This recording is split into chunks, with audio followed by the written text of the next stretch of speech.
ہزار داستان ایپیسوڈ 28۔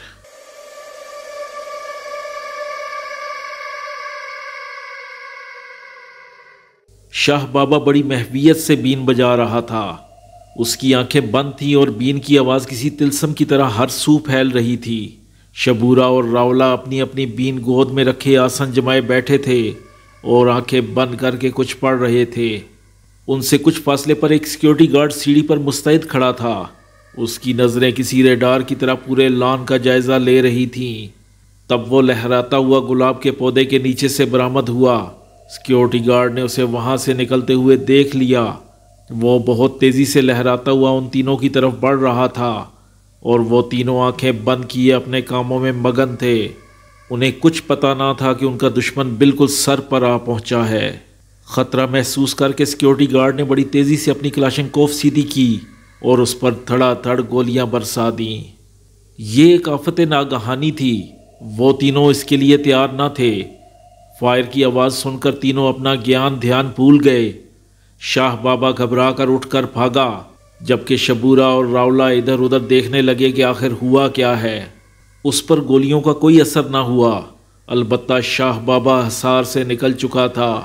گولیوں کی آواز نے اسے بوکھلا دیا تھا۔ وہ خوف زدہ ہو کر بھاگا۔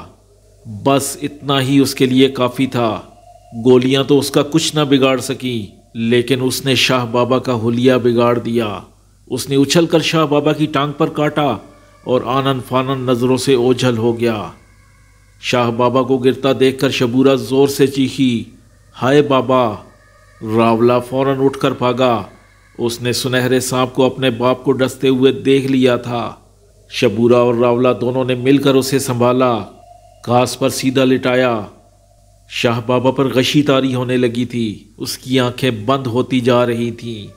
وہ کوشش کر کے اپنی آنکھیں کھول رہا تھا اور کچھ بولنا چاہ رہا تھا، لیکن ہونٹ کانپ کر رہ جاتے تھے۔ سنہرے سانپ نے اس کی پنڈلی پر کاٹا تھا۔ وہاں دانتوں کے نشان بالکل صاف نظر آ رہے تھے۔ ان سے خون بہہ رہا تھا اور وہ جگہ تیزی سے نیلی ہوتی جا رہی تھی۔ راولا نے جلدی سے چولی سے ایک ڈوری نکال کر اس کے پاس کا انگوٹھا کس دیا۔ پھر اس نے چاقو کی نوک سے اس زخم کو اور گہرا کر دیا۔ شبورہ نے اس زخم پر اپنا منہ رکھ دیا اور شاہ بابا کے جسم میں پھیلنے والے خطرناک زہر کو چوسنے لگی۔ وہ جلدی جلدی منہ ہٹا کر تھوکتی جاتی تھی۔ کچھ دیر کے بعد راولا نے اسے زہر چوسنے سے منع کیا اور ایک پتھر اس کی پنڈلی پر رکھ دیا اور اس پتھر کو اپنے ہاتھ سے دبا لیا۔ گولیوں کی آواز نے سب کو چونکا دیا تھا۔ سب سے پہلے تو گیٹ پر موجود دوسرا سیکیورٹی گارڈ بنگلے کے پچھلے حصے کی طرف بھاگا۔ اس نے لان میں پہنچ کر دیکھا کہ بوڑھا سپیرا زمین پر گرا ہوا ہے۔ سیکیورٹی گارڈ نے یہ سمجھا کہ گولی بوڑھے کو لگی ہے۔ اس نے موقع پر موجود دوسرے گارڈ سے حال دریافت کیا، جو اپنی کلاشنکوف کے ساتھ مستعد کھڑا تھا۔ اس کی آنکھوں میں حیرت تھی۔ گولیاں لگنے کے باوجود سانپ کی صحت پر کوئی اثر نہ ہوا۔ وہ بس ذرا سا اچھل کر پیچھے ہوا اور پھر اس نے آگے بڑھ کر اس بوڑھے سپیرے کی پنڈلی پر کاٹ لیا اور اس کے بعد وہ کچھ اس طرح غائب ہوا کہ پتہ ہی نہ چلا کدھر گیا۔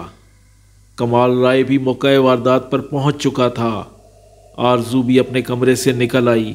گھر کے دوسرے مکین بھی وہاں پہنچ چکے تھے اور ایک دوسرے کو حال احوال بتا رہے تھے۔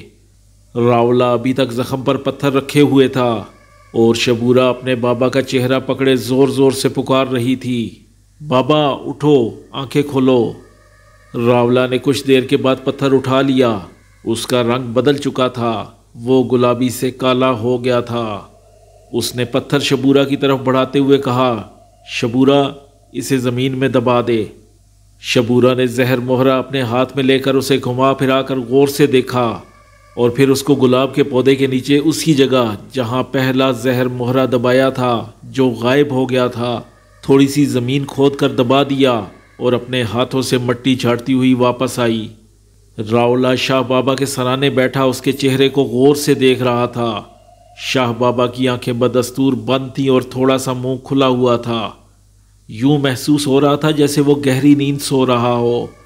راولا نے اس کا چہرہ تیزی سے ادھر ادھر ہلایا جلایا اور اسے آوازیں دیں، بابا بابا، مگر شاہ بابا نے آنکھیں نہ کھولیں۔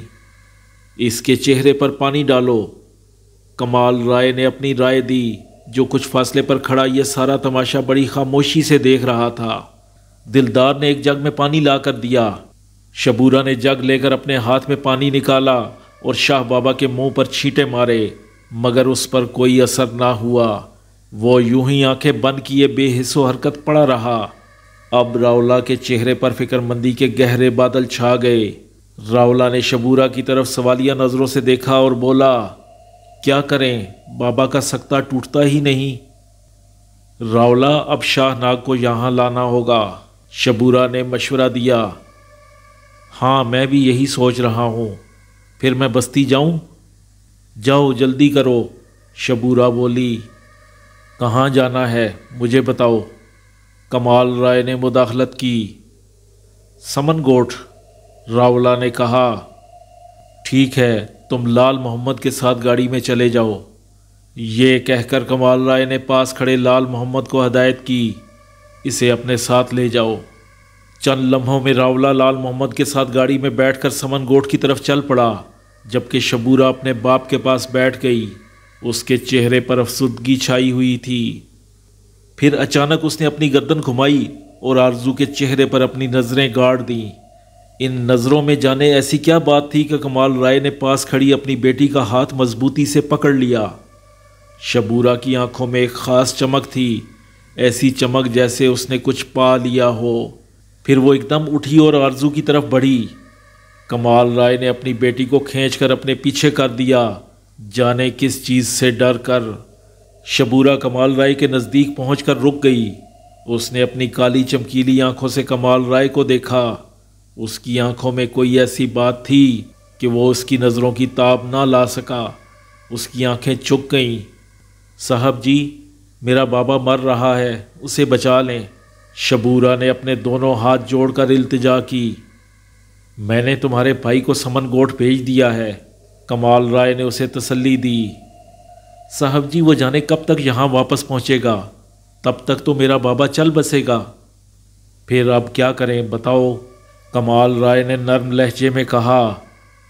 بی بی اگر 2 قطرے خون دے دیں تو میرے بابا کی حالت فوراً ٹھیک ہو سکتی ہے، شبورہ نے بڑے یقین سے کہا۔ دیکھیں صاحب جی، انکار مت کیجیے گا، اس کے لہجے میں التجا تھی۔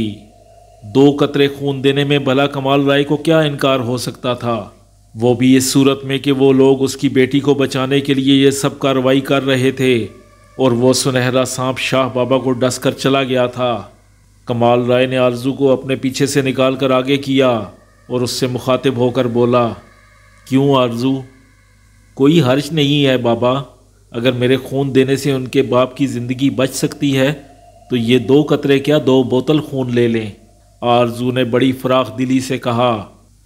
بی بی اللہ آپ کو خوش رکھے، شبورہ اسے بڑی ممنونیت سے دیکھتے ہوئے بولی۔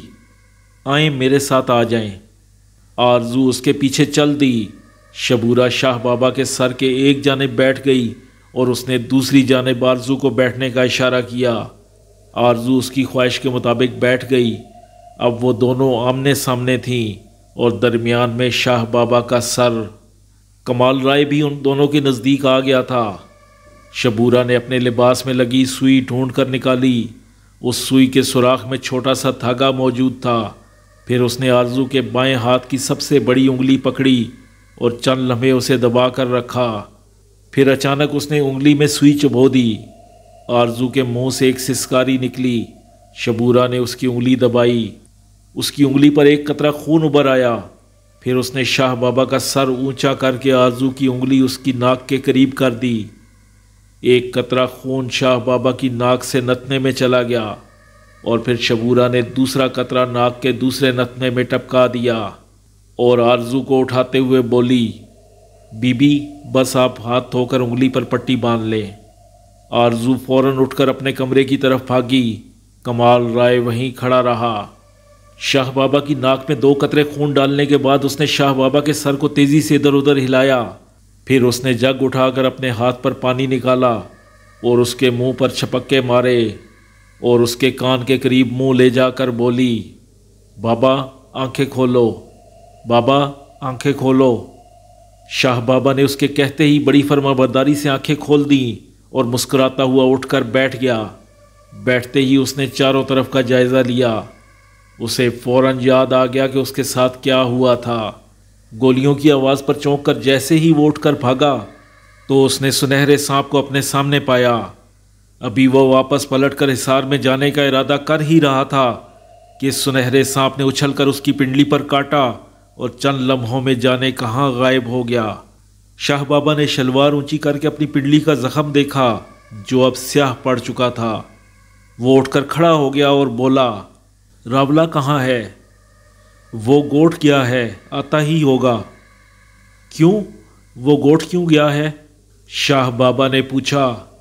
بابا تجھ پر سارے داؤ آزما لیے، تو اٹھ ہی نہیں رہا تھا، پھر ہم نے یہی سوچا کہ شاہ ناگ لایا جائے۔ شبورا نے بتایا۔ اچھا وہ شاہ ناگ لینے گیا ہے؟ شاہ بابا کی سمجھ میں بات آ گئی۔ ہاں بابا، شبورا بولی۔ وہ تو ابھی آیا نہیں، پھر مجھے ہوش کیسے آیا؟ ایک اور سوال ہوا۔ بابا میں بہت پریشان تھی، وقت گزرنے کے ساتھ ساتھ تمہاری زندگی خطرے میں پڑتی جا رہی تھی، تب اچانک مجھے بی بی کا خیال آیا۔ تریاک تو ہمارے پاس موجود تھا، راولا ویسے ہی شاہ ناگ کو لینے چلا گیا۔ میں نے بی بی کا 2 قطرے خون تیری ناک میں ڈال دیا، اس تریاک نے جادو اثر دکھایا، تو 1 منٹ میں اٹھ کر بیٹھ گیا۔ شبورا نے اپنا کارنامہ بڑے فخر سے بیان کیا۔ واہ میری بیٹی واہ، تو نے تو کمال کر دیا، تو راولا سے بھی 2 ہاتھ آگے نکلی۔ وہ شاہ ناگ لینے گیا ہے، جانے کب تک آئے گا، اس وقت تک تو میں واقعی چل بستا۔ شاہ بابا نے اپنی بیٹی شبورا کو بڑی محبت سے دیکھتے ہوئے کہا۔ اتنے میں آرزو اپنے کمرے سے واپس آ گئی۔ اس نے اپنا ہاتھ دھو لیا تھا لیکن پٹی باندھنے کی نوبت نہ آئی تھی، خون فوراً ہی بند ہو گیا تھا۔ شاہ بابا کے قریب آ کر آرزو نے پوچھا، آپ ٹھیک ہو؟ ہاں بی بی میں بالکل ٹھیک ہوں، آپ کا بڑا احسان ہے، آپ کی وجہ سے میری جان بچ گئی۔ شاہ بابا نے آرزو کو بڑی ممنونیت سے دیکھتے ہوئے کہا، ایک بات میری سمجھ میں نہیں آئی۔ کمال رائے شاہ بابا سے مخاطب ہو کر بولا، یہ آپ کی بیٹی نے میری بیٹی کا خون ہی کیوں لیا؟ 2 قطرے تو کوئی بھی دینے کے لیے تیار ہو جاتا۔ جو بات بی بی کے خون میں ہے وہ کسی اور کے خون میں نہیں ہے۔ بی بی کا خون سانپ کے کاٹے کا بہترین تریاک ہے، یوں سمجھے جیسے لوہا لوہے کو کاٹتا ہے، ویسے ہی زہر کا علاج زہر سے کیا جا سکتا ہے۔ شبورا نے جواب دیا، تمہارا مطلب ہے میرے خون میں زہر شامل ہے؟ آرزو نے حیران ہو کر پوچھا۔ ہاں میرا یہی مطلب ہے۔ آپ نے دیکھا کہ میرا بابا 2 منٹ میں اٹھ کر بیٹھ گیا۔ ایک بات میں آپ کو اور بتاؤں، اگر آپ کسی کو کاٹ لیں تو اس بات کا بہت زیادہ امکان ہے کہ وہ زندہ نہ بچ سکے۔ شبورا نے انکشاف کیا۔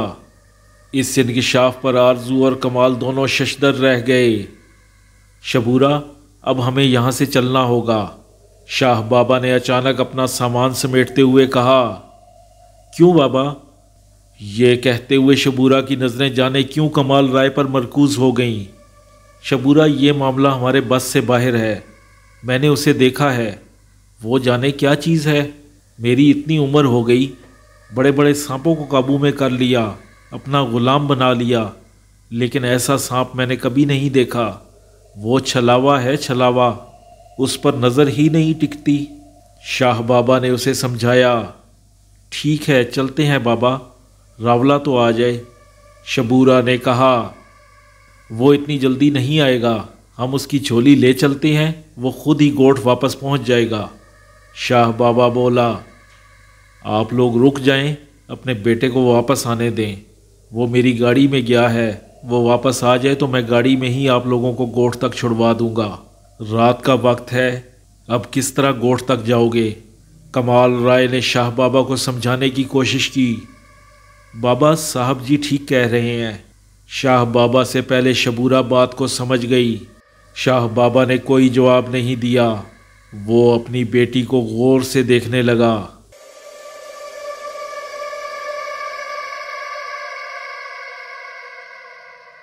لال محمد خاصی تاخیر سے بنگلے پر واپس پہنچا۔ وہ اتنی دیر سے آیا کہ شاہ بابا نے بے چین ہو کر کئی بار واپسی کا قصد کیا، لیکن کمال اور شبورہ نے تھوڑی دیر اور انتظار کا کہہ کر اس کو ہر مرتبہ روک لیا۔ لال محمد واپس آیا تو اس کی اپنی حالت خراب تھی۔ وہ اکیلا ہی واپس آیا تھا۔ اس پر اچھی خاصی گھبراہٹ طاری تھی۔ سمن گوٹھ 12-13 میل کی مسافت پر واقع تھا۔ 2-3 میل کا راستہ خراب بھی تھا۔ کچی سڑک اور جگہ جگہ گڑھے پڑے ہوئے تھے۔ پھر گاڑی کو گوٹھ کے باہر ہی روکنا پڑا کیونکہ گوٹھ کی گلیاں تنگ تھیں اور اس کا گھر کافی اندر جا کر تھا۔ راولہ نے لال محمد کو اپنے ساتھ ہی لے لیا۔ اپنے مکان کا تالا کھول کر صحن کی لائٹ جلائی۔ اس کے بعد اس نے کمرے کے دروازے پر لگی زنجیر کھولی اور دونوں کواڑوں کو زور سے دھکا دیا۔ وہ ایک چرچراہٹ کے ساتھ دیوار سے جا لگے۔ راولہ نے ہاتھ بڑھا کر دیوار پر لگا بٹن آن کیا تو کمرے میں 40 واٹ کے بلب کی دھندلی سی روشنی پھیل گئی۔ لال محمد اس کے ساتھ ہی تھا۔ اس نے کمرے میں ایک عجیب سی بو محسوس کی۔ اس کمرے میں 2 چارپائیوں کے علاوہ زمین پر بہت سی پٹاریاں رکھی نظر آئیں، لیکن راولہ ان پٹاریوں کی طرف بڑھنے کی بجائے سامنے رکھی اس ٹوٹی میز کی طرف بڑھا جس پر ایک لال کپڑا پڑا ہوا تھا۔ اس لال کپڑے کے نیچے کوئی گول سی چیز تھی۔ راولہ نے اس لال کپڑے کو ہٹایا تو اس کے اندر سے ایک بڑی پٹاری نکلی۔ راولہ نے اس پٹاری کا تھوڑا سا ڈھکن اٹھا کر اندر جھانکا۔ بس اس کا پٹاری کا ڈھکن اٹھانا ہی غضب ہو گیا۔ اس میں سے ایک سانپ بڑی تیزی سے نکلا۔ اس کی پیشانی پر پھن مارا۔ وہ ایک سنہرا سانپ تھا۔ لال محمد نے اس سانپ کو پٹاری سے نکل کر میز کے پائے پر سرسراتے ہوئے دیکھا۔ بس اس کے بعد وہ نظر نہ آیا کہ کدھر گیا۔ سانپ کے کاٹتے ہی راولہ ہائے بابا کہہ کر زمین پر گرا اور تڑپنے لگا۔ لال محمد اس آفت ناگہانی کے لیے تیار نہ تھا۔ وہ ایک دم گھبرا گیا۔ اس کی سمجھ میں نہ آیا کہ وہ کیا کرے۔ وہ دروازے کے نزدیک تھا۔ آگے بڑھنے کی اس میں ہمت نہ تھی۔ وہ پٹاری سے نکلا ہوا سانپ دیکھ چکا تھا۔ وہ بلا سوچے سمجھے باہر بھاگا۔ پھر اس نے پڑوس کا دروازہ کھٹکھٹایا۔ یہ پورا گوٹھ سپیروں کا تھا۔ یہ بات راولہ اسے راستے میں بتا چکا تھا۔ جیسے ہی ایک شخص دروازے پر آیا، اس نے جلدی جلدی راولہ کے ساتھ ہونے والا حادثہ بیان کر دیا۔ اس شخص نے گلی میں آ کر زور زور سے آوازیں نکالی اور دیکھتے ہی دیکھتے کئی مرد اپنے گھروں سے نکل آئے۔ پھر وہ سارے مرد بڑی تیزی سے راولہ کے گھر میں داخل ہوئے۔ ان کے پیچھے پیچھے لال محمد بھی تھا۔ راولہ کی حالت غیر ہو رہی تھی۔ 2 بوڑھے بندوں نے فوراً اسے سنبھالنے کی کوشش کی۔ مشکل یہ تھی کہ اس سانپ نے راولہ کی پیشانی پر وار کیا تھا۔ زہر بہت تیزی سے اس کے دماغ میں پھیل کر اس کے جسم کو مفلوج کرتا جا رہا تھا۔ راولہ کے جسم میں شدید جھٹکے لگ رہے تھے۔ لوگ احتیاطی تدابیر کے طور پر جو کچھ کر سکتے تھے انہوں نے کیا، لیکن راولہ کی زندگی ہی اتنی تھی۔ اس کے دن پورے ہو چکے تھے۔ اس کے ناک سے اچانک کالا خون نکلا اور وہ ٹھنڈا ہو گیا۔ اس کی موت کا یقین ہونے کے بعد بستی والوں نے لال محمد سے کہا کہ وہ فوراً واپس جائے اور شاہ بابا کو اس حادثے کی اطلاع کرے۔ تب تک ہم اس کی تدفین کے انتظامات کرتے ہیں۔ راولہ کی لاش بہت تیزی سے خراب ہو رہی تھی۔ اسے زیادہ دیر نہیں رکھا جا سکتا تھا۔ لال محمد نے جو سمن گوٹھ سے گاڑی اڑائی تو سیدھا بنگلے پر آ کر دم لیا۔ اس کے ہوش اڑے ہوئے تھے، چہرے پر زردی پھیلی ہوئی تھی۔ اس نے راولہ کو جس انداز سے تڑپتے ہوئے دیکھا تھا، اسے دیکھ کر اس کی حالت غیر ہو رہی تھی۔ لال محمد کو اکیلا آتا دیکھ کر شاہ بابا کا ماتھا ٹھنک گیا۔ وہ گھبرا کر بولا، راولہ کہاں ہے؟ وہ اس بات کا کیا جواب دیتا؟ وہ گم سم کھڑا تھا۔ اس کی سمجھ میں کچھ نہیں آ رہا تھا کہ کیسے بات شروع کرے۔ بوڑھے باپ کو اس کے بیٹے کی جوان موت کے بارے میں کیسے مطلع کرے۔ تب کمال رائے اس کے قریب آیا اور لال محمد کی طرف سوالیہ نظروں سے دیکھتے ہوئے دھیرے سے بولا، کوئی گڑبڑ ہو گئی ہے کیا؟ شاہ بابا کا بیٹا چل بسا، اسے سانپ نے ڈس لیا۔ لال محمد اپنے مالک کے استفسار پر چپ نہیں رہ سکتا تھا۔ اسے بولنا پڑا اور یہ بات اس نے اتنے زور سے کہی کہ ان دونوں نے بھی سن لی۔ بس پھر کیا تھا، شبورہ جو راولہ کی چولی سمیٹ رہی تھی، سامان وہیں چھوڑ کر لال محمد کے پاس آئی اور جذباتی انداز میں بولی، کیا کہا تم نے؟ میرا بھائی مر گیا؟ اس خبر نے چند لمحوں کے لیے شاہ بابا پر سکتہ طاری کر دیا۔ وہ کبھی اپنی بیٹی کو دیکھتا، کبھی لال محمد کو، پھر اس کے منہ سے بے اختیار نکلا، نہیں ایسا نہیں ہو سکتا۔ تب جواب میں لال محمد کو پوری روداد سنانا پڑی۔ یہ جان لیوا روداد سن کر دونوں تڑپ گئے۔ شاہ بابا کا دوہرا نقصان ہوا تھا، اس کا بیٹا جان سے گیا ہی تھا، وہ سنہرا سانپ، اس کے سب سے قیمتی سانپ شاہ ناگ کو جسے راولا لینے گیا تھا، ٹکڑے ٹکڑے کر گیا تھا۔ شاہ بابا کا دل ٹکڑے ٹکڑے ہو گیا، اس کی آنکھوں سے بے اختیار آنسو بہہ نکلے۔ شبورہ نے یہ قصہ علم بڑی ہمت سے سنا، پھر اس نے اپنے باپ کا سیدھا ہاتھ پکڑا اور اسے اپنے سر پر رکھا۔ اس کے اس عمل پر شاہ بابا کے منہ سے بے اختیار نکلا، نہیں شبورہ نہیں۔ وہ جان گیا تھا کہ اس کی بیٹی آگے کیا کرنے والی ہے۔ وہ ایک ایسا عہد لینے جا رہی تھی جس میں جان کو خطرہ ہی خطرہ تھا۔ بیٹا تو چلا گیا تھا، اب وہ بیٹی کو کیسے خطرے میں ڈال دیتا؟ لیکن شبورہ نے باپ کے رد عمل کی پرواہ نہیں کی، وہ شدید غم و غصے میں تھی۔ اس نے باپ کا سیدھا ہاتھ سر پر رکھ کر کہا، بابا مجھے تیری قسم ہے، اب یہ ناگ نہیں یا میں نہیں، میں شیوم کا عمل کروں گی۔ شاہ بابا اس قسم سے اسے بچانا چاہ رہا تھا، لیکن وہ نہ کرتا رہ گیا، اور اس نے شاہ بابا کا ہاتھ اپنے سر پر رکھ کر قسم اٹھا بھی لی تھی۔ اس نے قسم بھی بڑی خطرناک کھائی تھی۔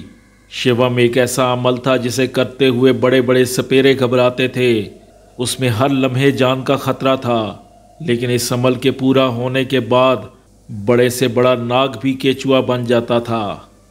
پھر وہ دونوں اپنا سامان سمیٹ کر چلنے لگے۔ جاتے ہوئے شبورہ نے آرزو سے کہا، فکر مت کرنا بی بی، میں ایک مرتبہ پھر آؤں گی، اب یہ سانپ نہیں یا میں نہیں، میں اسے اپنے ساتھ لے کر جاؤں گی۔ آرزو اس کا یہ عزم سن کر اندر ہی اندر لرز گئی تھی۔ وہ اس لڑائی کا انجام جانتی تھی، رنتارو کو زیر کرنا آسان نہ تھا۔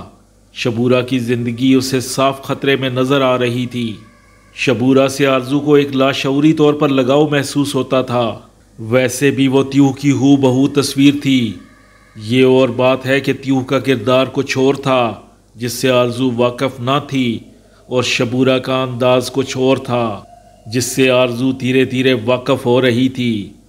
یہ ٹھیک ہے کہ اس نے اپنے بھائی کی موت کا انتقام لینے کے لیے قسم کھائی تھی، لیکن رنتارو کی موت سے آرزو کو بھی تو فائدہ تھا۔ وہ سنہری سانپ جو اس کی زندگی کے لیے عذاب بنا ہوا تھا، اس سے چھٹکارا مل جاتا۔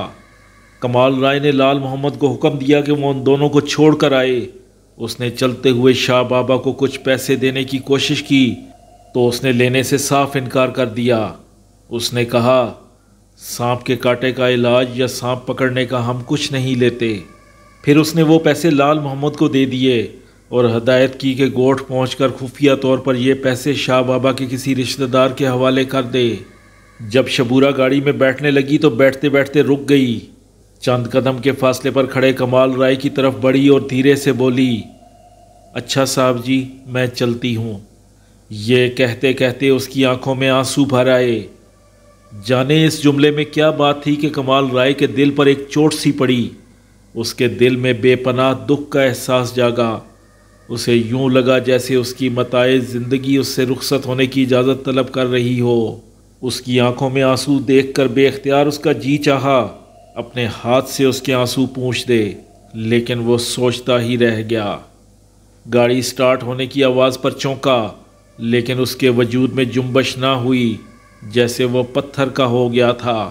گاڑی جانے کے بعد آرزو اپنے باپ کے قریب آئی اور اس کی کھوئی ہوئی آنکھوں میں جھانکتی ہوئی بولی، بابا آئیں اندر چلیں۔ آرزو کی آواز سن کر جیسے اسے ہوش آ گیا، اس نے مسکرانے کی کوشش کرتے ہوئے ایک سرد آہ بھری اور آرزو کے کندھے پر ہاتھ رکھتا ہوا بولا، آؤ بیٹا۔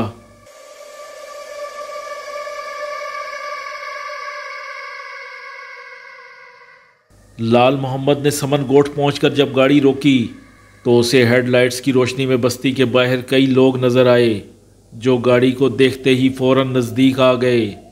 آدھی سے زیادہ رات بیت چکی تھی، بستی کے لوگوں نے تدفین کے سارے انتظامات کر لیے تھے۔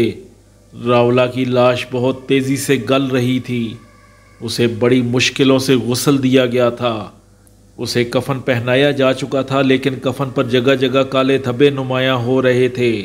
شاہ بابا کے آتے ہی اسے اپنے بیٹے کا آخری دیدار کرایا گیا۔ اگرچہ بستی کے کچھ بزرگ چاہتے تھے کہ شاہ بابا کو راولا کی شکل نہ دکھائی جائے، کیونکہ اس کا چہرہ بگڑ چکا تھا۔ اس کا چہرہ دیکھ کر مزید دکھ بڑھتا، لیکن شاہ بابا نہ مانا۔ اس نے اپنے بیٹے کی بگڑی ہوئی شکل اپنی دھندلائی آنکھوں سے دیکھی اور پھر گھر کے کونے میں منہ پھیر کر سسک سسک کر رونے لگا۔ شبورہ نے بھی اپنے بھائی کا چہرہ بغور دیکھا اور اس کے سر پر ہاتھ رکھ کر تجدید عہد کی، اور پھر وہ بھی گھر کے دوسرے کونے میں جا کھڑی ہوئی اور چیخیں مار مار کر رونے لگی۔ بستی کے بوڑھوں نے شاہ بابا کو سنبھالا اور بستی کی بڑی بوڑھیوں نے شبورہ کو تسلی دی۔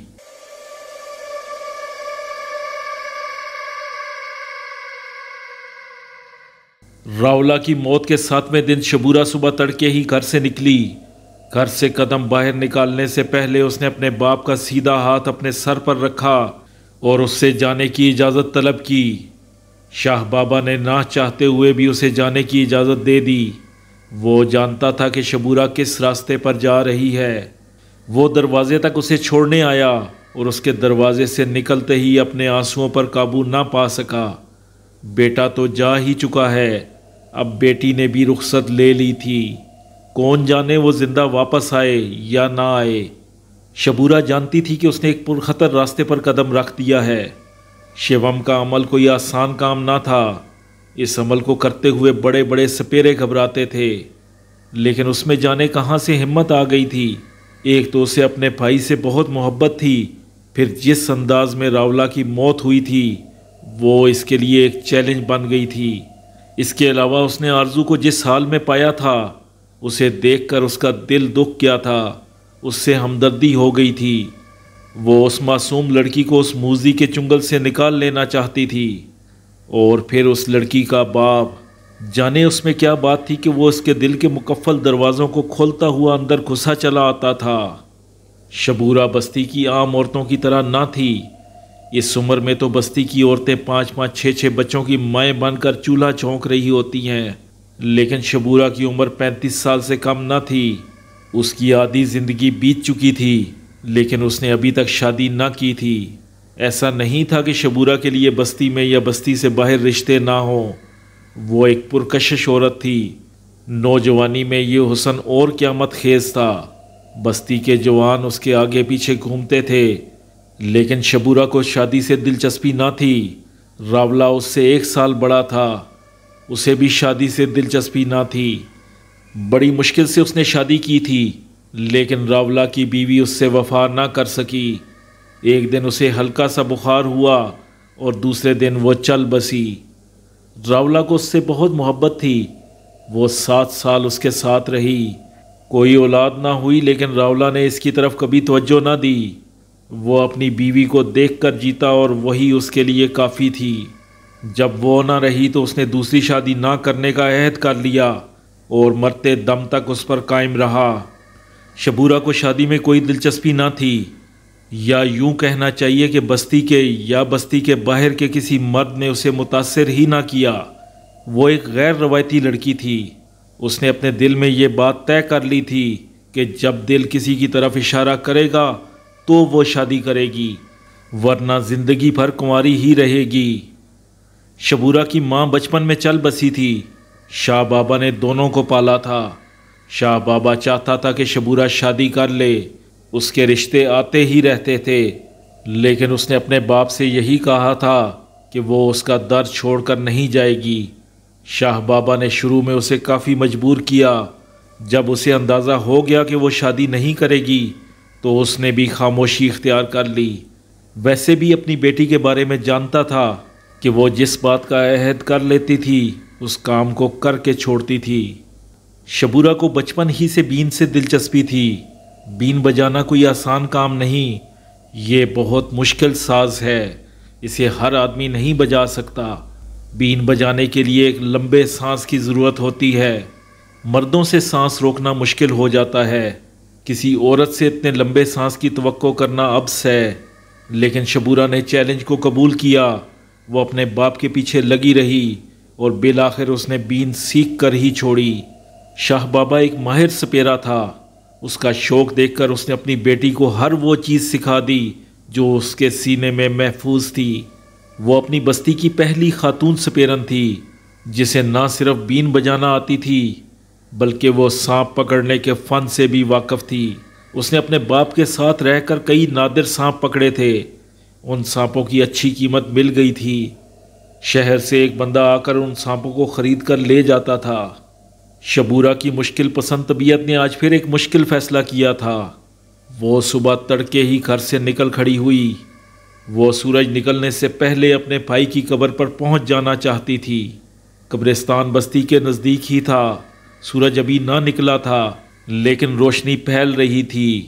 اس نے اپنے بھائی کی قبر کو دونوں ہاتھوں سے چھوا، چولی اپنے کندھے سے اتار کر زمین پر رکھی اور بین اپنے ہاتھوں میں لے کر ایک مخصوص انداز سے قبر کے سرہانے بیٹھی اور اپنی آنکھیں بند کر لیں۔